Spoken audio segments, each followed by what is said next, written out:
Hello and a really warm welcome to this training, this 2-minute tip, which might last longer.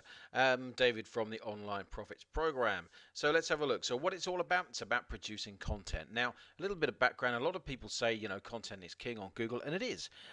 Content is king all around on the internet. But the thing to think about is that there's actually so much content out there that just producing more content isn't actually going to do you any good whatsoever when you think about it. So you're just going to add another page to the email or whatever it be. It's almost pointless. So what you've got to think about is exactly why you're producing the content.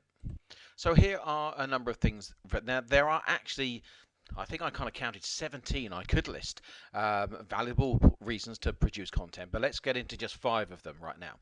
So why produce content? Well, you've got to be very disciplined in your time and what you're doing online in any business at all, because freedom comes through the discipline of doing things for a reason.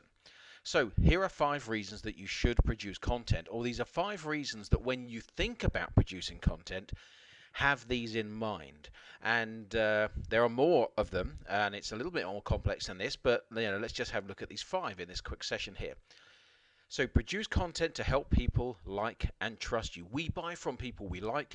We buy from people who we think are like us.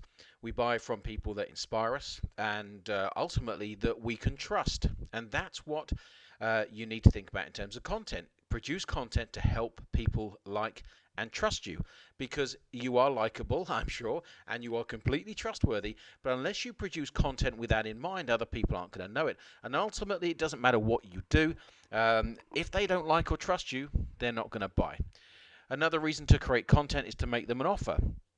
So you could do that to compare to the competition. So another reason, so you can look at the competition. You can try and disrupt the market, which is actually another separate area of content. But comparing yourself to the competition is another good reason, essentially, to produce content.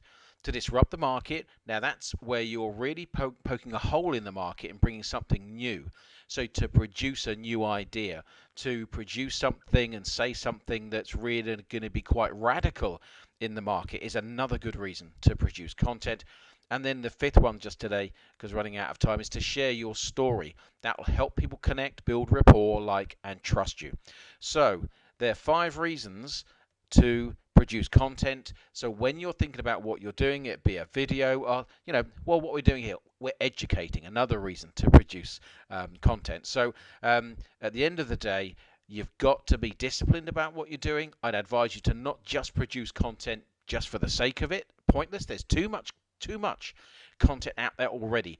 Do it with a specific reason in mind. Use, as we would have talked about in other videos, call to actions at the again and directive language, and you'll find you're driving people down your sales funnel, and you're not wasting your time producing content that doesn't bring you any sales. I hope that makes sense to you. Have a great day.